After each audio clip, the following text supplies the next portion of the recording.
if you listen to the FreeBSD talk, you might hear again, but hopefully it's not that much. Okay, what is openbsd? This is basically the part that is a repetition of the FreeBSD part. It's also a complete 4.4 BSD Unix system. We have a kernel and a userland.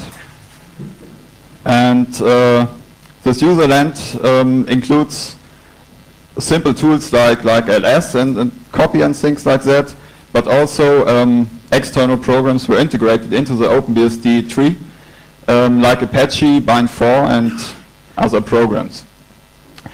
OpenBSD is originally based on NetBSD. There was some dispute some years ago, and so one NetBSD core developer named Theodor Rath chose to start his own thing and began OpenBSD. So this is the main reason why OpenBSD is a multi-platform operating system. It runs on all these systems listed there, and as every good BSD, it is BSD licensed, which means you can take OpenBSD, package it, sell it, and don't give the source code to anyone, do whatever you want, as long as you credit the original developers. And as already stated, the main focus of OpenBSD is security. So, what are some security-related features that make OpenBSD special? First, we have the audited system source code. This means every program that is part of the OpenBSD system is source code audited for bugs, for security holes, by skilled people. Open source software, like Linux and whatever, basically gives people the possibility to do this. The OpenBSD developers really did it, and this is the main difference. And there's some philosophy behind this code auditing, which is put in this phrase, fixing bugs, not holes. Well, what does this mean? Source code auditing is a very proactive measure. You take the code and you look for at every line and try to find bugs. And if you find a bug, no matter whether this is somehow exploitable or not, you fix it. This is the philosophy behind the OpenBSD source code auditing. And this is obviously not perfect. No source code that is non-trivial will ever be bug-free, but this is as proactive as you can be. And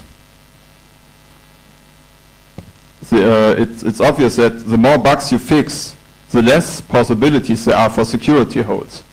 Because the security hole is basically a bug that is exploitable. And over the years, new classes of bugs are found. And if such a thing occurs, then the whole source tree has to be re-audited. There are files that are audited many times and will be audited many times in the future as new classes of bugs are found and have to be deleted from the base system. So another feature is that OpenBSD tries to be secure by default. What does this mean?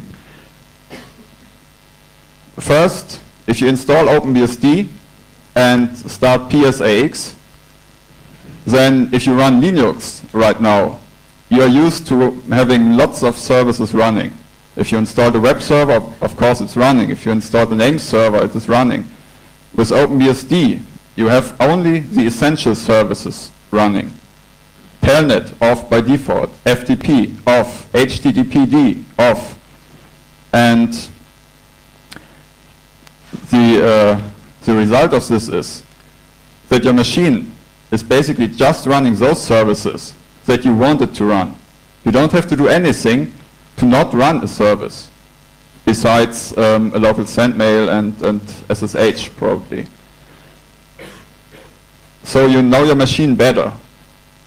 And this is basically important in times where people just install the software to try it out and leave it running a few days and then wonder why they get hacked.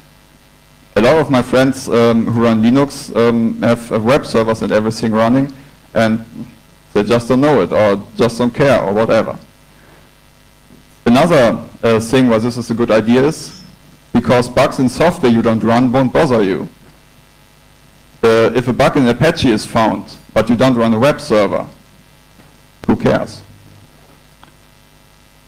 Secure by default does also mean that the default configuration of the services is as tight as possible. This means even if you want to run a web server, you say, I want to run a web server, and it starts, and still you have as much security as possible by giving you a tight default configuration. This whole system auditing has a drawback. You don't get the newest code. Even in the non-release version, as what we call current, you don't get Perl 5.7, I don't know. It's still Perl 5.61 or 5.62. This is because it doesn't make sense to track the development branches of software that we want to include into openbsd, because you have to audit all the patches, and you won't get anywhere with this approach. So the software that comes with openbsd is probably a few months old, but it's audited. And a nice thing on openbsd is nightly security scripts that are installed, and they run every night. The daily scripts run every night. There are weekly scripts, monthly scripts, doing some maintenance work. And what they also do is do some they check for device additions, deletions, for SUID changes, and things like that, and send the administrator an email. Nice feature, in my opinion. Security without cryptography is basically not much security. So a whole bunch of software is integrated into openbsd, and I mean really integrated. It's not that you just take SSH and SSL and I don't know what and package it all together. That is not integration. Integration means to put OpenSSL into your system and use it wherever possible. And this is what this is the openbsd approach. As you can see on the second point, OpenSSL is integrated. Programs like Apache, Lynx, either KMPD or Ike daemon really use OpenSSL. Then to come to the first point, we have OpenSSH integrated. This is an implementation based on the original SSH version 1.212. That was the last version to have a somewhat free license. All later versions were more or less restrictive and so not usable. And this integration led to the RIP of the RTools. We don't use RTools in openbsd. openbsd was one of the first systems to use IPsec. Since openbsd 2.1, we ship with an IPsec implementation. So as we are at 2.9 right now and release every half year, openbsd has IPsec for 4 years. Then we have one of the key features of cryptography is randomness. You need a strong pseudo-random number generator to really feed your cryptography with enough randomness, so not to be predictable. And this PRNG has undergone some development this year. There's a nice paper by Mikhail Zalewski, who did research on TCP initial sequence number generation on virtually all operating systems. And he tried openbsd 2.8, which still had the old PRNG, and this did fairly well. But Linux 2.2, I think, batted. But there was also a preliminary version of openbsd 2.9 with this new PRNG. And this did not only do fairly well, but the ISNs were fully unpredictable. And the interesting thing on this paper, why I mention it, he did a chaotic approach. So some things about strange attractors and stuff like that. Then a feature for probably the paranoid in the audience, we have swap encryption. This means if you enable it, your swap space is fully encrypted. The keys are lost when you shut down the system. So if you decrypt your emails with PGP and then lose your laptop, it doesn't matter. The passphrase might be in swap, but it's absolutely non-readable. And a nice thing that Niels Provos, the author of the encryption of the swap space, probably did not know. OpenBSD was the first system to have AES support because he chose Reindahl as the algorithm. But this is coincidence. Then we have Kerberos. Kerberos as a PRNG is used throughout the system. Wherever randomness is needed, the PRNG is used. Wherever some sort of authentication is needed, it is Kerberized. You can use Kerberos for virtually every application. And last but not least, we have ASCII support in case you need some clear text login and don't want to use permanent passwords. We have all this cryptography, and processors are pretty good with this, but not really. So we have support for crypto accelerator boards in OpenBSD. Right now, 2 boards are supported. The Hyphen 7751. This is pretty old card, and by standards right now not that fast. I think this 64 megabit were done with some IPsec and triple DES encryption. This is about 6 times the speed a P3 550 can do without this card. And the other card, the Broadcom BCM 5805, is also supported in OpenBSD and is said to have about twice the speed. There are quite some other cards that are not yet integrated, but work on drivers is in progress. We talk about security, so obviously OpenBSD has a stateful packet filter, as this is state of the art. And a nice feature is the possibility to do a bridging firewall with this packet filter. You have the packet filter, and you configure your system to be a bridge rather than a router, and so you don't have IP addresses on your firewall. And without IP addresses, your box is virtually unhackable. A few words on the packet filter.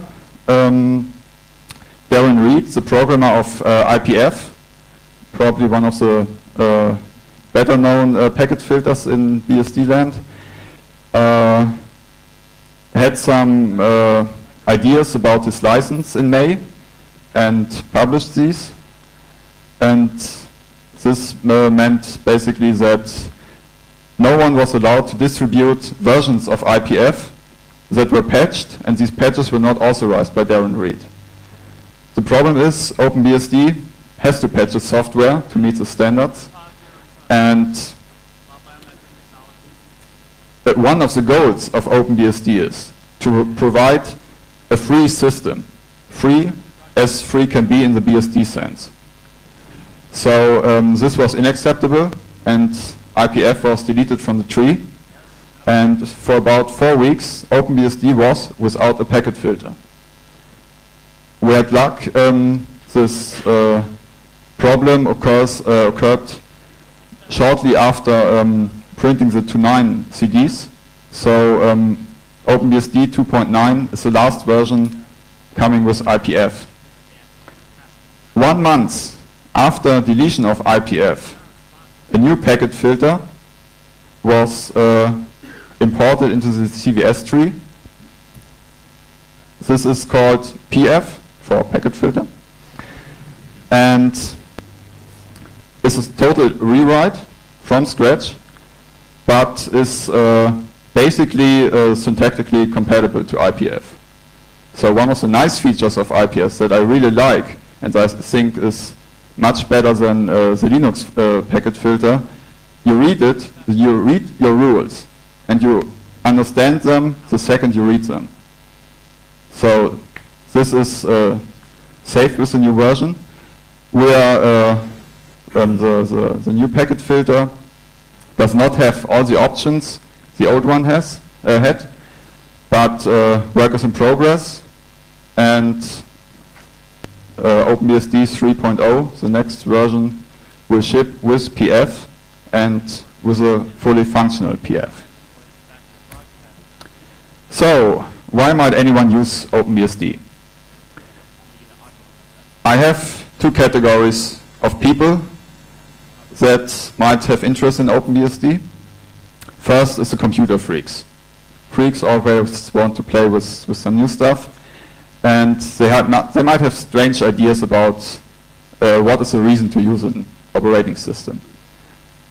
At least this is the case in my case.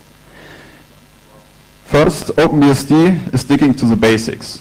It's Unix and Unix alone, nothing else. This means there's no featureitis. I don't know if this is common English, but I hope you understand it.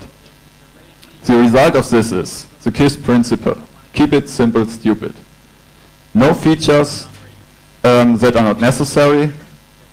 No software in the base system that is not necessary. But everything that improves quality of the code is, of course, introduced. Then we have editor-based configurations. There might be people that don't like all this GUI stuff, and with OpenBSD you edit your config files and don't have to take care of any strange programs running every hour, deleting all your changes. OpenBSD is quite a small system. If you look at the user base, there are not so much users. And if you look at the developers, the OpenBSD team is pretty small. So this is one reason why progress is so fascinating with OpenBSD. And on the other hand, why there are quite some things that you might take for normal nowadays, but that are not yet in OpenBSD, because there is just not the manpower. And this results in everyone being having the possibility to get simply involved. There's a whole lot of range of things one can do, and if one wants to do it, there probably is not yet any other person doing it. And the last point, don't take this wrong, it's not GNU Linux and it's not Windows either. This does not mean Bash Linux or Windows or something. But if you look at script kiddies, they need a vast user base to let the exploits run. If there are only 100 OpenBSD systems in the world that are attackable, what should script kiddies care? It doesn't make sense to write an automated exploit for so few systems. If on the other hand, you have probably 1,000 vulnerable Linux boxes, or thousands of Windows boxes, or even more. So the other group I want to convince to use OpenBSD are the STs. OpenBSD has a superb documentation. This means the man pages are really there to be read. You don't need how-tos with openbsd. You have the man pages, and virtually everything is covered there, and what is not covered there is covered in the FAQ. And this is everything people basically need. As the other BSDs, we have a well-defined base system and a strict division between the base system and the ports, where our third-party software comes from, so you know the code that is audited and you can trust. And openbsd is strictly quality-oriented. If you want any software submitted, be it a simple port of a stupid game, you have to do it right. Otherwise, people won't commit it. And all this improves security. The good documentation enhances the chance of doing things right. If you don't know how to do it, you work a few hours and suddenly it works and you don't touch it because you never touch the running system, but you did it wrong. And a strict quality-oriented coding, of course, reduces the likeliness of bugs, and as I already stated, the less bugs, the less security holes. What do people do with openbsd? We have basically the classical server jobs, web server, mail server, everything. Besides the mail server, you can do all this with the base install. The base system has Apache, has DNS, DHCP, and of course SendMail. So if you want to offer POP or IMAP, you have to install a port. And this is extremely critical because your server is, has a problem that availability often interferes with maintenance. You cannot reboot your web server every few hours to install the latest patch. Especially not if you have some 99 point, I don't know how much nines availability. People use it as a firewall in case of complex firewall setups. openbsd is often used as the outermost packet filter. And then we have some IDSs stored in the ports tree, NFR, Network Flight Recorder, being developed on openbsd and even shipped with openbsd if you buy the intrusion detection appliance, and others. Then with openbsd you can do quite some penetration testing.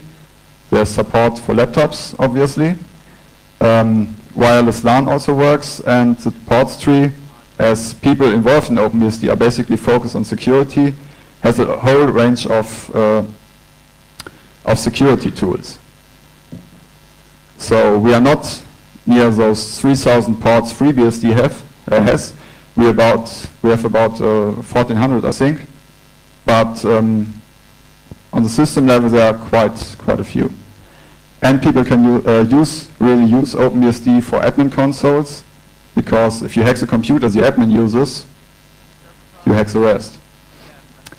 And some people even use openbsd as their everyday desktop computer.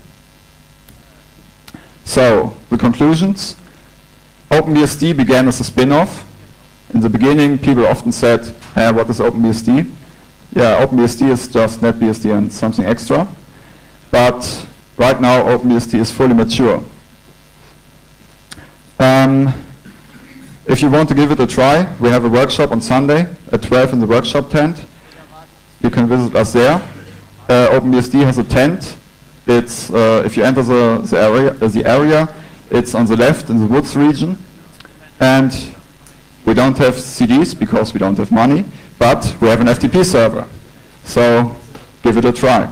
Thank you.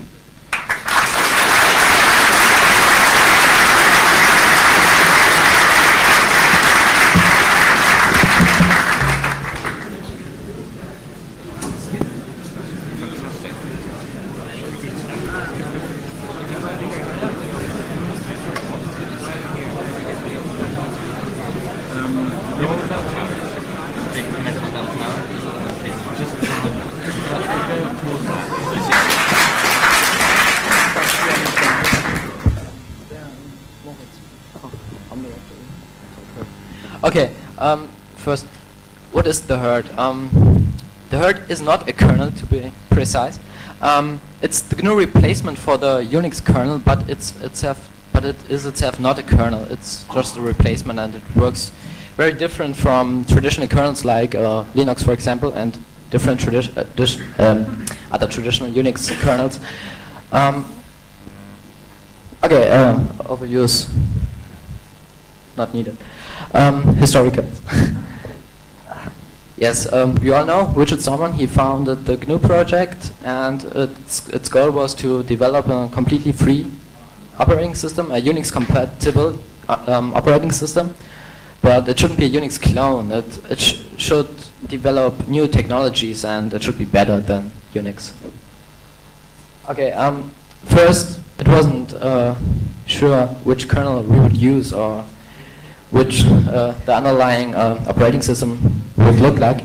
But soon, some people decided that Mach would be a good choice, and since I think the Carnegie Mellon University was it, who released it under a free license, that was good.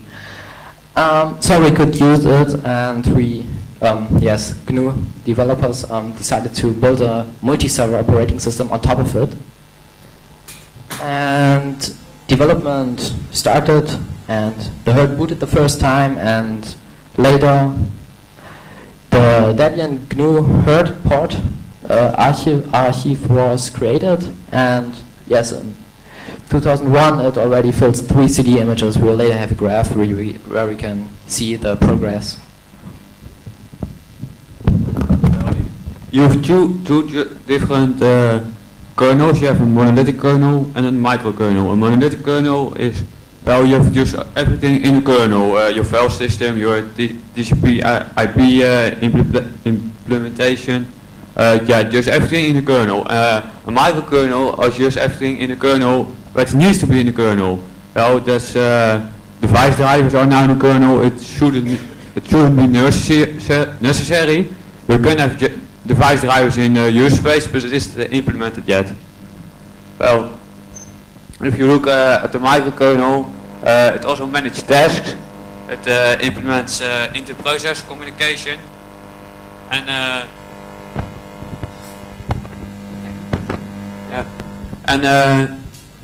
well, it provides basic hardware support. Now, in a monolithic kernel, you have no message passing necessary, omdat you have just everything in one kernel. You don't have to talk to something else, because it's just one thing. Well, and everything is just in the kernel. Well, what are the advantages for a microkernel? Well, you've every server, there are programs running on the microkernel, as everything is just defined what it has to do. You have a file system server that is just running the file system. It doesn't do anything else. You have a TCP IP server that just does that and doesn't anything else. Well, it's more stable. For example, if you're in theory. Yeah, in theory, yeah. It's more stable. At the moment it's not more stable, but yeah, that's because it is not finished yet.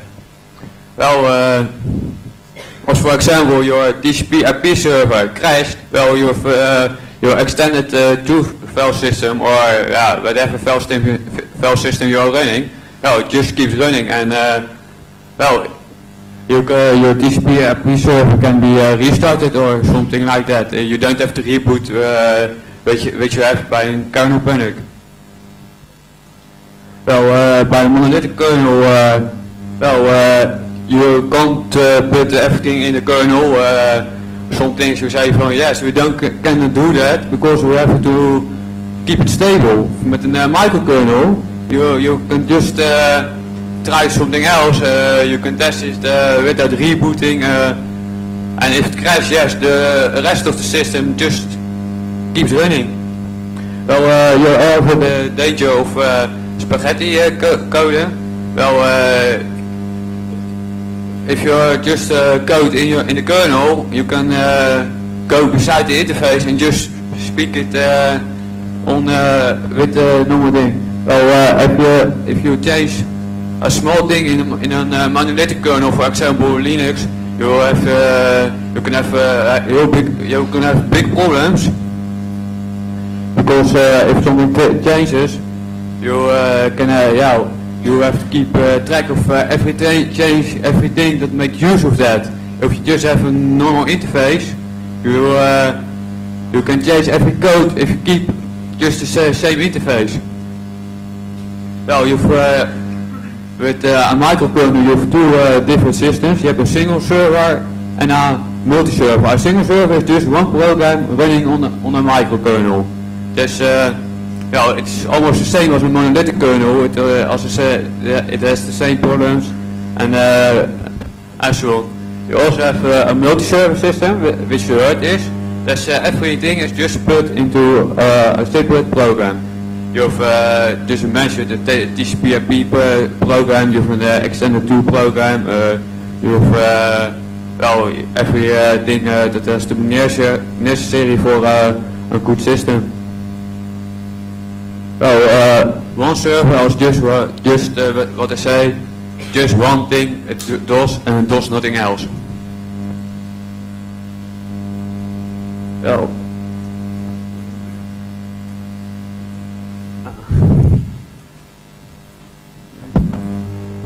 Okay, it's quite important topic because IPC, inter-process communication, is especially important in a multi-server operating system because the several system parts have to communicate effectively with each other. And Mach, the current underlying microkernel, has very big and complex and feature-rich inter-process communication facilities. There are Mach ports, which are communication channels, and there are several port writes which are needed for a task to send, receive messages through this channel. And yes, there are several rules which have to be implemented. There are send writes, send once writes, receive writes, and okay. RPCs are used by Mach for these messages which are transmitted over the ports. Okay, these are here's a nice herd feature. In traditional Mach there was a so-called name server which served the ports for tasks they needed them, and herd doesn't have such a thing. It uses a clever mechanism. We use the file system itself as a kind of name server because in herd programs can be attached to the file system. So you have files and directories, generally nodes, and you can attach real programs to them, and all file system accesses are forwarded to that program. So if you access a file, for example, for the user it looks like if you would access a normal file, but in fact there could be a program which serves that file request. There are system calls, file name lookup, which are used for receiving a port for a file.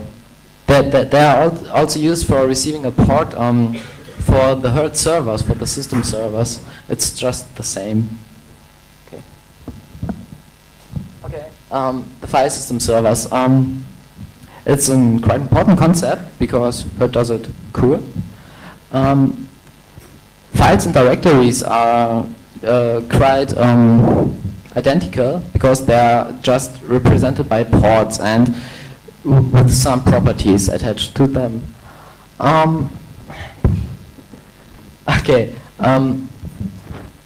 Yes, I mentioned already these herd translators. They're called translators, and they are called translators because they translate file system accesses.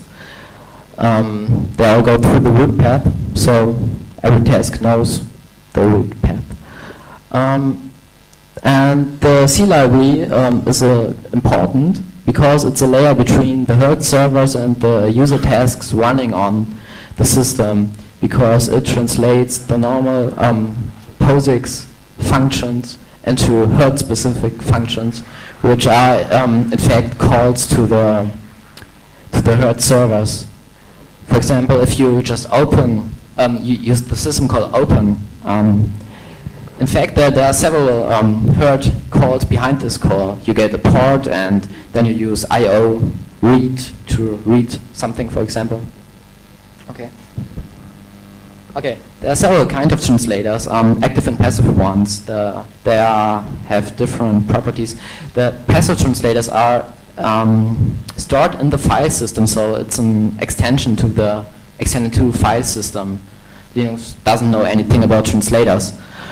Passive translators are interesting. As I already said, they are stored in the file system. That means whenever the user accesses that node to which the translator is attached, the file system notices it and thinks, hey, I have to start the translator.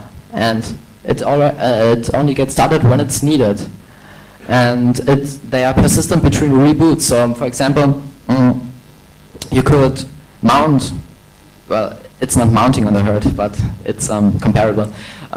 If you mount a partition at system installation time, and then you don't have to write it into a etcf step or something, because the file system remembers that you have mounted that partition at that mount point. So you don't have to keep track of such files. It does automatically.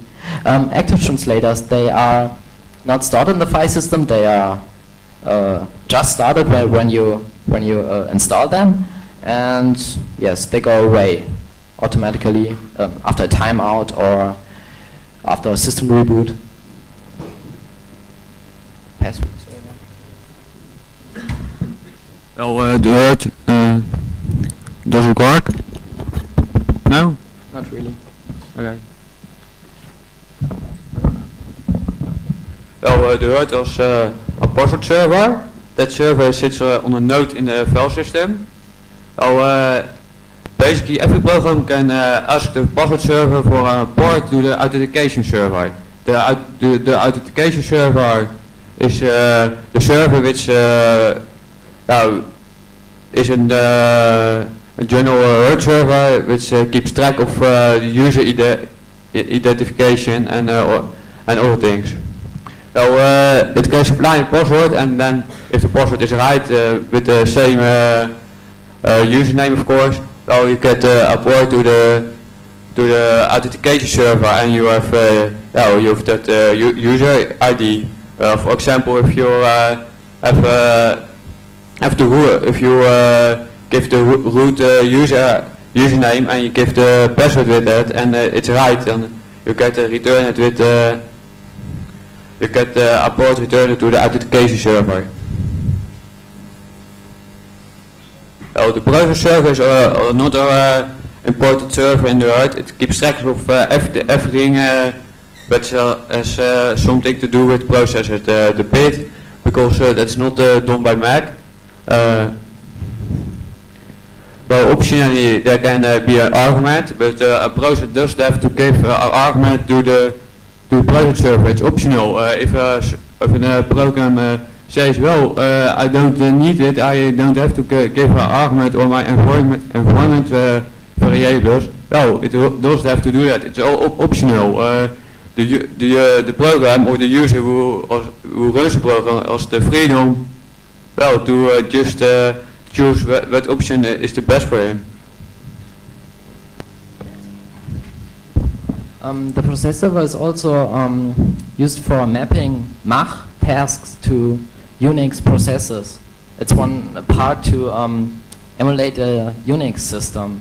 So you have real processors, and yes, furthermore, the passive server stores information like, for example, the host name and such.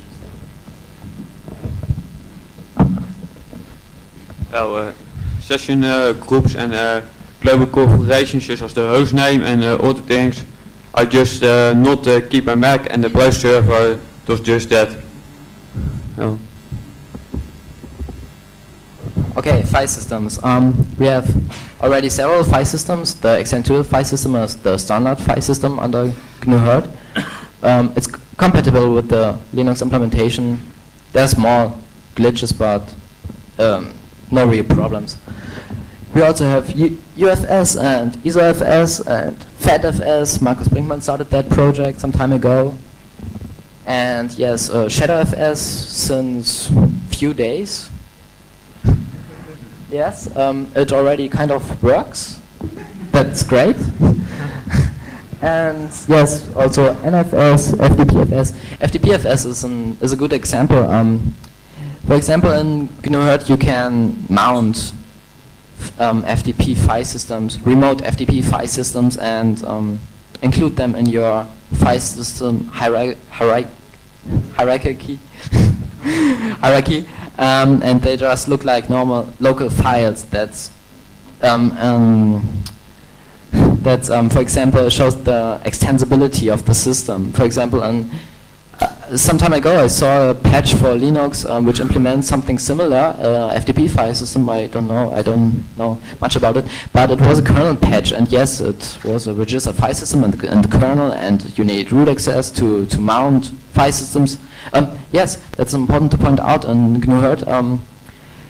Many operations are not privileged operations, so any user can, for example, install translators on Node they own, and it's a goal of the herd to don't force any rules or limits, arbitrary limits on the user. The user should be able to design his system like he wants it to be. TempFS is a memory file system, so all files and such are stored in memory. What? Yes, it's similar to a RAM disk. And PartFS, I'm not sure how good it already is, but it should be a file system for accessing partition tables and such to a file system interface. Okay. Oh yes, sure. It would be better if I explain what ShadowFS is. It's similar to onion mounts, which are so-called in other operating system. It's just you can have you can mount directories, so file systems, into one single mount point, and on that mount point you then have all these different file systems merged. We can demonstrate it later. For example, then you can have your complete root file system in your home directory and shadow other file systems on it to make it look like you want it to look. It can be used for nearly everything.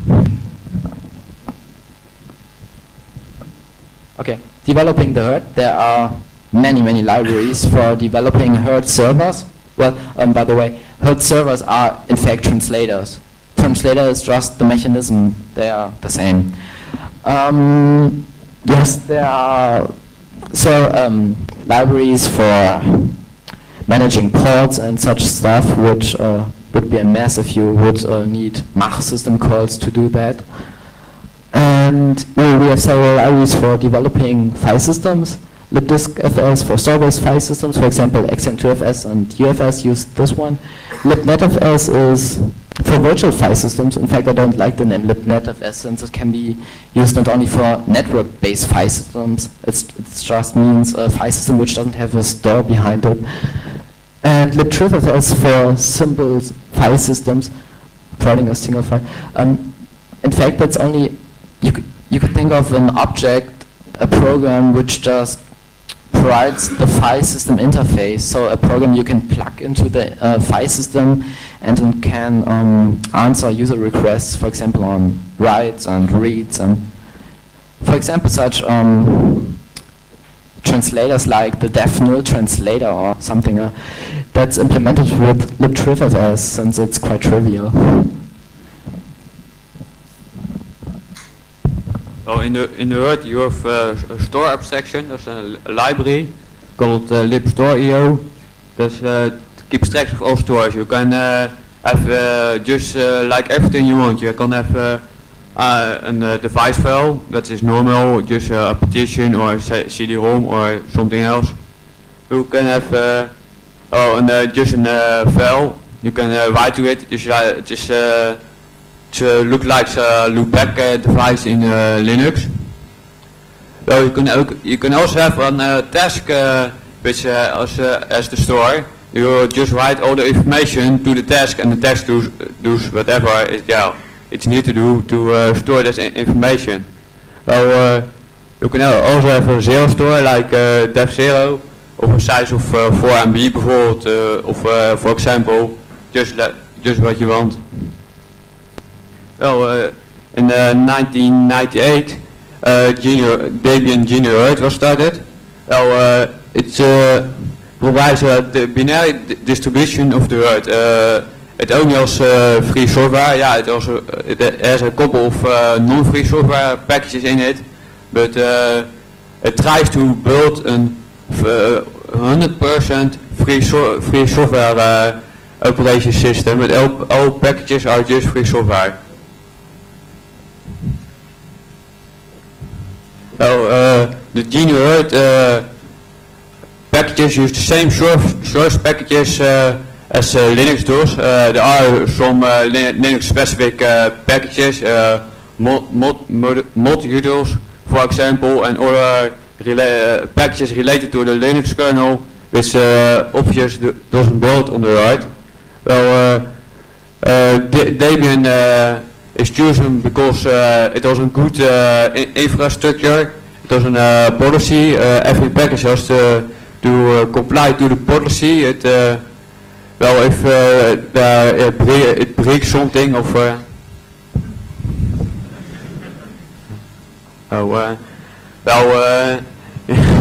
it has also an RVIF, good FTP site, a bug tracking system, and a good release process. I don't know if the Debian users here in here, but the stable system is well just stable. It is all bugs are out of there. Yeah, we skip this because we don't have no sign. This is the graph. You can see that blue line there. So on there is the word line. 2 months ago we are just 10% of the Debian GNU Linux packages, and now we are at 40%. So we are just building a lot of packages. Just one quick statement for the people who are taking the next one. Take a look at this chart. The green one.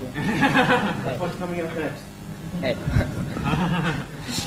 I would like to point out that it's mostly very easy to port packages, since there are only small unclean program techniques used, and it's mostly very easy to port and help to put that graph higher.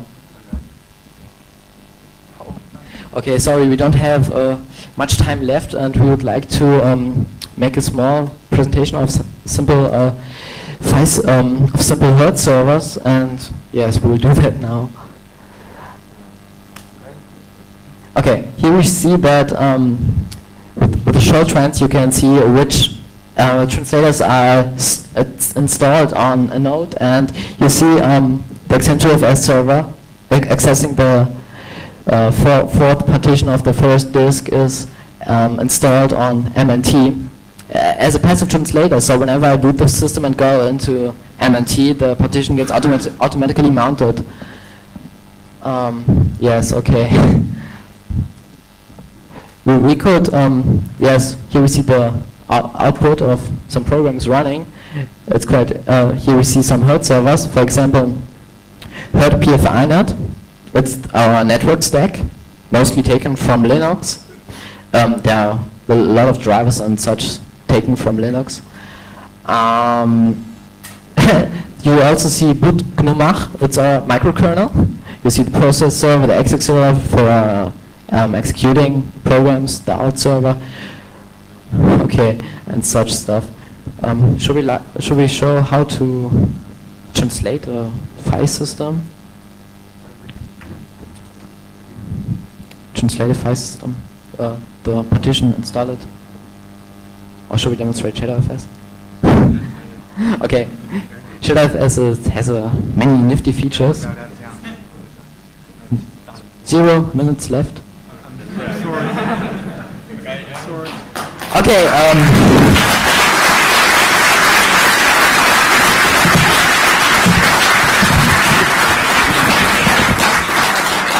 Just Okay, just a few words. Thanks to Markus Brinkmann for his slides. We could use it. He's a GNU developer and a Debian developer, and he's pushing the development very well. And yes, we could use the slides. We had to strip it because he needed 50 minutes for his talk.